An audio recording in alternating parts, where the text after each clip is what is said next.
In the past, I've spoken a lot about phrases that you're going to want to add to your vocabulary in order to become more charismatic and persuasive. But the truth is, far more common are phrases that you currently have in your vocabulary that are killing your charisma, that are making you far less persuasive, that are getting people to fight with you. So in this video, what I want to do is talk about 5 of those most common phrases and give you things that you can substitute so that you're just getting rid of the bad stuff so that your natural charisma can shine through. The first one of these is not the worst, but it is the most common, and it's really a missed opportunity. So just imagine that you got a friend who is flying in from out of town, and he comes in, he asks you if you can pick him up at the airport. And like a good friend, you say yes, you drive down to the airport, he gets in your car, and he says, "Thank you," to which you reply, like many of us do, "No problem." This is a huge, huge missed opportunity because what you're saying when you say no problem to someone that you've just done a favor for is that the reason that you did it isn't because you value his friendship, because you wanted to see him, but because it wasn't a huge cost to you. And it kind of implies that if it had been a huge cost, you might not be there to pick him up in the first place. Much stronger than this is happy to help. And in this case, you might want to say, "Hey man, you're a great friend. I'm happy to see you and happy to help."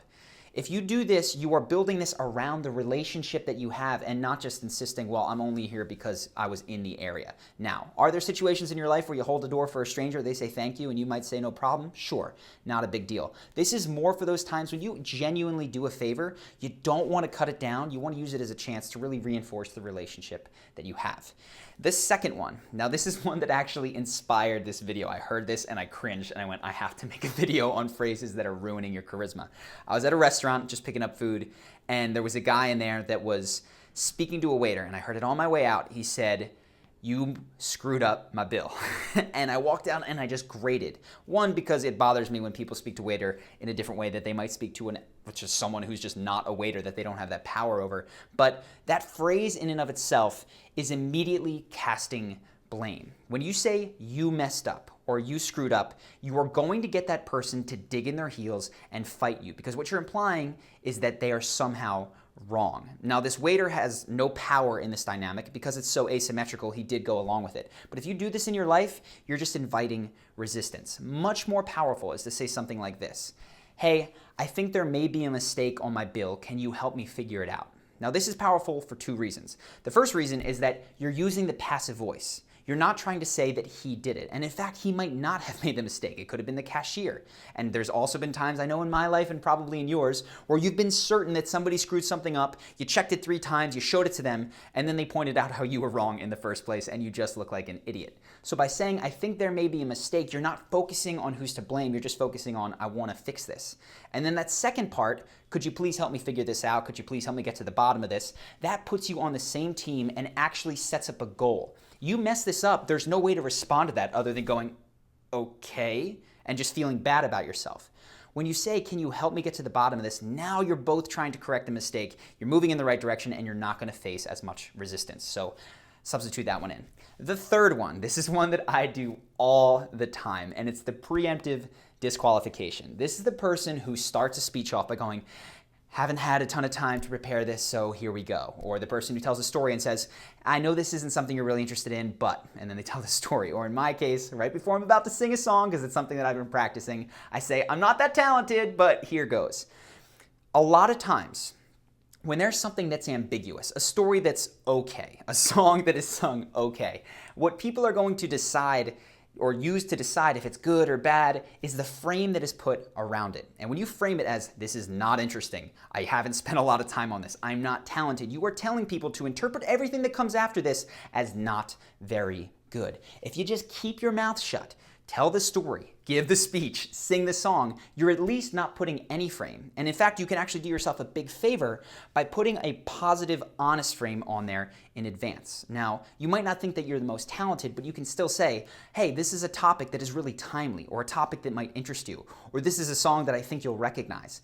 By saying that, you immediately capture people's attention, they're paying more attention, they think it relates to them, and they're more likely to view what you do in a positive light. So substitute that one in. The fourth one. This is one that happens when you are arguing and often right times before you blow it and you create a big fight. And that's when you say "you always" or "you never" and then something negative. Now, there's no problem when you say, "Hey, you always are there for me," or "you have never let me down." People aren't going to argue and say, "Actually, You know, there was that one time where I did let you down, right?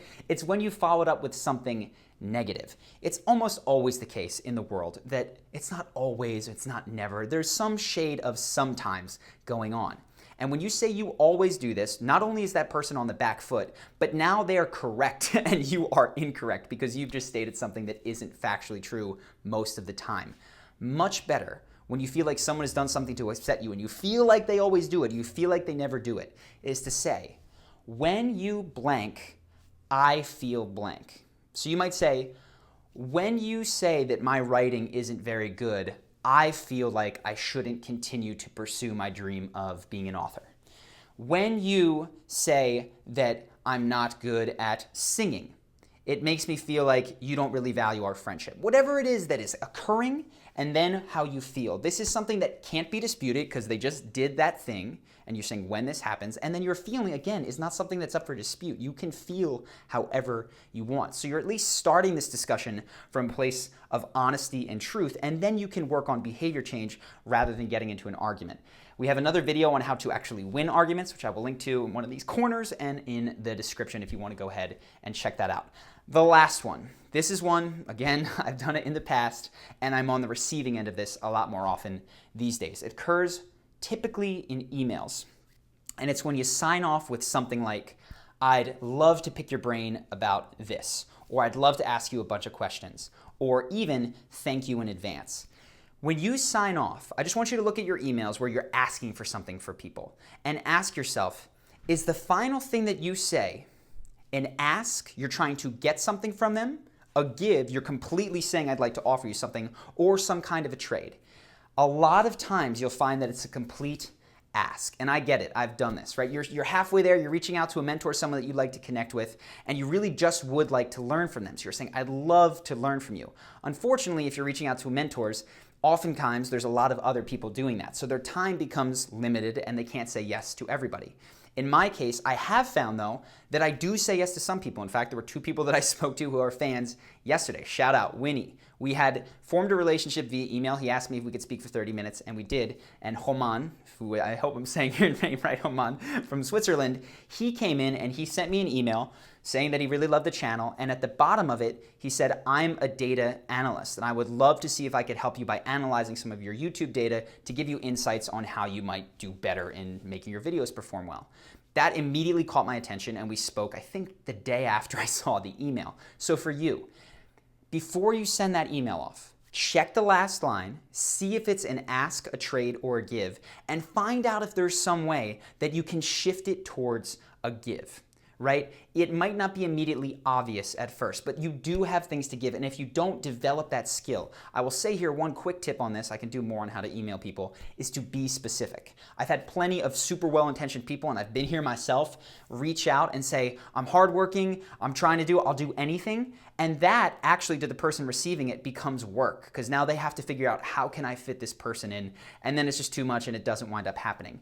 The more specific you can be about how you can help someone, and the more you can really collapse it to in 5, 10, or 15 minutes, I think I can give you these insights, the more likely you are to get that first meeting, to get them to comply and do what you ask them to do, and then to build a relationship off of that. So, hope this has helped you take 5 things that you may be doing in your life and to substitute them with things that will make you more persuasive and charismatic. If you're curious about that first video that has 6 things that you're probably not doing that you might want to add, I will link to that right up here. If you're new and you want to subscribe to the channel, we have videos every Monday and Thursday to help you be your most confident and charismatic self. So hit that. And I've said this before, if you haven't already, hit that notification bell because you're not going to see our videos if it doesn't happen. YouTube just isn't serving them up as much. Hope you enjoyed this video, and I will see you in the next one.